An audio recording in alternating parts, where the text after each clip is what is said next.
এর অবস্থাটা এটা এইভাবে রাখাটা খুবই বিপজ্জনক। ব্যাক চেসিসের পিছনে একটা নাট আছে, এই নাটটাকে লুজ করে এই নাটটাকে টাইট দিলে আপনার যে চাকাটা আছে বাইকের চাকাটা পিছনের দিকে সরবে, এবং এই নাটটাকে আস্তে আস্তে যদি লুজ করা হয় তাহলে চাকাটা আস্তে আস্তে সামনের দিকে যাবে, কিংবা এখানে বাড়ি দিলেও সামনের দিকে যাবে। অ্যাডজাস্টমেন্ট আছে, সেই অ্যাডজাস্টমেন্টটা ঠিক করার জন্য আপনি আপনার বাইকের চেনের নিচের পৃষ্ঠে হাত দিয়ে উপরের দিকে ঠেলা দিলে সাধারণত চেনটার যে উপরে ওঠা কিংবা উপরের দিকে ডেবে যাওয়াটা, সেই ডেবে যাওয়াটা মিনিমাম 25 থেকে 30 সেমি কিংবা 35 সেমির মতো হবে, কিংবা যদি আমরা ইঞ্চিতে মাপ দেই তাহলে হচ্ছে 1 ইঞ্চির মতো হবে, 1 ইঞ্চির বেশি হবে না। Everybody knows that I'm breaking down. Everybody knows I ain't faking now. Everybody knows my heart's faking now. Hello everyone, this is Mominul. Welcome back to my YouTube channel and Facebook page Popo Rider. এখন যখন যাচ্ছি টেকেরহাট বাস স্ট্যান্ডের উপরে দিয়ে যাচ্ছি, সেই চিরচেনা road জলিলপাড়ে যাব। জলিলপাড়ের একটা রাস্তা আছে, একটা জায়গা আছে, সরি একটা রাস্তা না, একটা জায়গা আছে, দুই ধারে পুকুর। তো ওই রাস্তার উপরে অনেক ঘাস টাস কাশফুলের বাগান টাগান আছে। আর ওইখানে যে মালিক, সেই মালিক আর কি ওখানে মাঝে মাঝে এক এক সিজনে এক এক জিনিসপত্র চাষ করে। তো আমরা গত সিজনে দেখছিলাম যে অনেক আর কি বড়ই গাছ ছিল, তো বিভিন্ন আইটেমের যে বড়ই, সে বড়ই ছিল এখানে, কুল বড়ই, গোল বড়ই, আপেল কুল যা আছে। সো ওইখান থেকে আমরা আড্ডা দিতাম আর নিয়ে নিয়ে খেতাম, কেউ কিছু বলতো না। এখন বর্তমানে যে পুকুরগুলো আছে ওই পুকুরগুলোতে আর কি মাছ চাষ করা হচ্ছে কিংবা মাছ চাষ হচ্ছে। তো এই হলো গিয়ে ব্যাপার স্যাপার। আর এখন যখন যাচ্ছি বিকালের সময়, খুব সুন্দর একটা ওয়েদার, রৌদ্র ঝলমল ওয়েদার, ঠান্ডা একটা ওয়েদার। কালকে যেই জমিদার বাড়িটার ভিডিও করছি, জমিদার বাড়িটার ভিডিওটা আলহামদুলিল্লাহ ভালোই হয়েছে, বাট সবচেয়ে বেশি খারাপ লাগছে ওই জমিদার বাড়ির ভিডিও করতে গিয়ে যে একটা লোক আমাকে বলল যে ভিডিও করা যাবে না ভাই। তো ওই জিনিসটা সবচেয়ে বেশি আমার কাছে প্যারার লাগছে এবং খারাপ লাগছে, যে আরে ভাই সরকারি জিনিস, সরকারি স্থাপনা, ঐতিহাসিক স্থাপনা, এগুলো দেখতে আসছি, ভিডিও করা যাবে না মানে কি, এগুলো কি? যাই হোক, এটা যার যার যেরকম যে এলাকার যেরকম অবস্থা সেরকম অবস্থা, এটা কোনো ব্যাপার না। আমি ইচ্ছা করে লাইটটা জ্বালাই রাখি, আমার এটাতে সমস্যা হয় না। আমার এক ফ্রেন্ড আমাকে জিজ্ঞেস করছিল সেদিন যে আচ্ছা তুই যে লাইট জ্বালাই রাখিস তোর কোনো সমস্যা হয় না, ব্যাটারি ডাউন হয়ে যায় না? তাই বললাম না, ব্যাটারি ডাউন হচ্ছে আপাতত না। তো আজকে বাইকের একটা বিষয় নিয়ে কথা বলবো, যে বিষয়টা হচ্ছে গিয়ে বাইকের চেন লুপ এবং বাইকের চেন মেনটেনেন্স। আসলে বাইকের চেন মেনটেনেন্স যদিও অনেক ছোট একটা বিষয় কিংবা ছোট একটা জিনিস, বললে মনে হয় যে কোনো কিছুই না, কিন্তু এই জিনিসটা কিন্তু খুবই বড় একটা ইস্যু। আপনার বাইকের অনাকাঙ্ক্ষিত কোনো প্রকার দুর্ঘটনা যদি ঘটার থেকে আপনি মুক্তি চান কিংবা বেঁচে ফিরতে চান, তাহলে আপনার বাইকের যেই অস্থায়ী যন্ত্রাংশগুলা, যেগুলো কি chain, brake shoe, brake pad, তারপরে হচ্ছে disc brake, brake lever, clutch lever, তারপরে clutch cable, brake oil, brake fluid, brake hose pipe, 700, 800, 1000 kilo পর পর একটু মেনটেনেন্স কিংবা একটু দেখাশোনা করতে হয়। আর বাইকের চেন যেটা আছে সেটাকে সম্পূর্ণ দেখাশোনা করতে হয়। মিনিমাম একটা লং ট্যুর দেওয়ার পরে আপনি একটা বাইকের চেন যদি ভালো করে একটু দেখে শুনে খেয়াল করে রাখেন, তাহলে আপনি চেন থেকে ভালো একটা পারফরমেন্স পাবেন।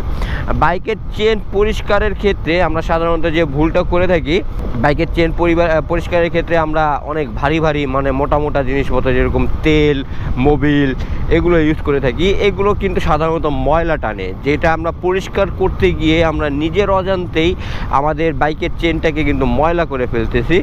তো সেই ময়লা টানা থেকে বিরত থাকতে হলে আপনাকে WD-40 দিয়ে চেন পরিষ্কার করতে হবে, এবং চেন পরিষ্কার করার সাথে সাথে আপনি WD-40 দিয়ে চেন লুপটা করে নিতে পারেন।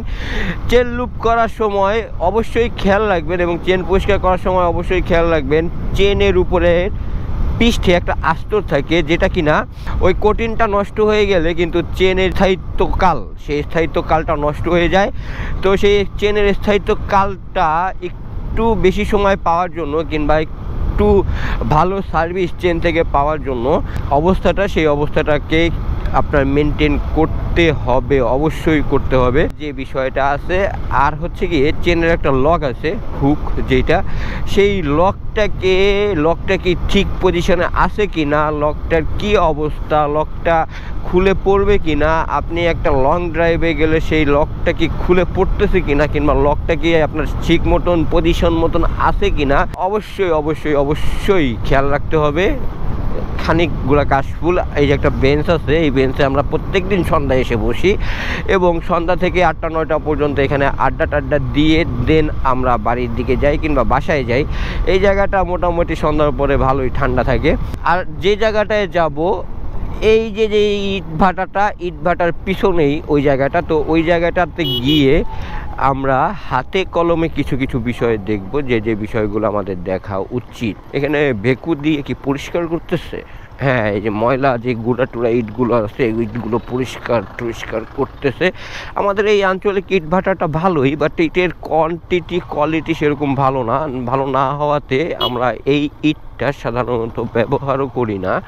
আর এখন যে জায়গাটা যাচ্ছি, জায়গাটা খোলামেলা, এখানে বসে একটা বিকাল, একটা সন্ধ্যা খুব সুন্দরভাবে উপভোগ করা যায়। এই জায়গাটার কথাই বলতেছি, দেখছেন কি সুন্দর জায়গা, কি সুন্দর পাথর, মানে কি সুন্দর দিঘি, পানি টল করতেছে, এই পাশে কবুতর, বক, ঘুঘু পাখি, মানে গ্রাম্য যে ফিলটা, সেই ফিলটা পুরোপুরি এখান থেকেই পাওয়া যায় কিংবা পাওয়া যাবে। বেশি দূর কি যাব না, বেশি দূর যাব না। আচ্ছা, এখানে মনে হয় নতুন করে কাজ করছে, এটুক সংযোগ ছিল, মাঝখানে আর একটা রোড ছিল, সেটা মনে হয় কাইটে ফেলছে, ওইখানে যাওয়া যেত। এখন যদি আসি চেনের অ্যাডজাস্টের ব্যাপারে, এখানে চেনের একটা লক থাকার কথা, লকটা খুঁজে বের করতে হবে আমার। যাই হোক, আমার চেনটা হচ্ছে কি ইনবিল্ট চেন, যেটা আর কি গাড়ির সাথেই আসছে, এই কারণে আর কি চেনে যে লকটা থাকার কথা সেই লকটা নাই। বাট আমার চেনটার অবস্থা দেখছেন, উপরে কিন্তু এক পুর হয়ে গেছে। আমি চেনটা পরিষ্কার করতে হবে এবং চেনের লুপও করতে হবে, চেন শুকাই গেছে। সো এই যে চেনের অবস্থাটা, এটা এইভাবে রাখাটা খুবই বিপজ্জনক যদি আপনি এভাবে রেখে চালান। আমি জাস্ট বাড়িতে আসছি, বাড়িতে আসার আগে চেনটা পরিষ্কার করছি। তো বাড়িতে আসার পরে অনেক ধুলাবালি ছিল, অ্যান্টান আবিজাবি অনেক কিছুই ছিল, যেই কারণে আর কি চেনটার উপরে সেরকমভাবে খেয়াল করতে পারি নাই। ঢাকা যাব কাল পরশুর ভিতরে, সো এখন চেনটাকে আবার পরিষ্কার করে লুপ করে দেন নিয়ে যেতে হবে। গাড়ির অবস্থাও খুবই জরুরীর্ণ, বিধিখিস্ত অবস্থা, এটাকেও ঠিক করতে হবে। এখন আসি চেনের অ্যাডজাস্টমেন্টে।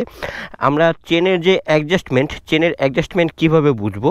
ব্যাকটিসিসের পিছনে একটা নাট আছে, এই নাটটাকে লুজ করে এই নাটটাকে টাইট দিলে আপনার যে চাকাটা আছে বাইকের, চাকাটা পিছনের দিকে সরবে, এবং এই নাটটাকে আস্তে আস্তে যদি লুজ করা হয় তাহলে চাকাটা আস্তে আস্তে সামনের দিকে যাবে, কিংবা এখানে বাড়ি দিলেও সামনের দিকে যাবে। তো এই যে কার্যক্রমটা সাধারণত একটা কারণেই করা হয়। এই যে চেনের অ্যাডজাস্টমেন্ট আছে, সেই অ্যাডজাস্টমেন্টটা ঠিক করার জন্য আপনি আপনার বাইকের চেনের নিচের পৃষ্ঠে হাত দিয়ে উপরের দিকে ঠেলা দিলে সাধারণত চেনটার যে ওঠা কিংবা উপরের দিকে ডেবে যাওয়াটা, সেই ডেবে যাওয়াটা মিনিমাম 25 থেকে 30 সেমি কিংবা 35 সেমির মতো হবে, কিংবা যদি আমরা ইঞ্চিতে মাপ দেই তাহলে হচ্ছে 1 ইঞ্চির মতো হবে, 1 ইঞ্চির বেশি হবে না।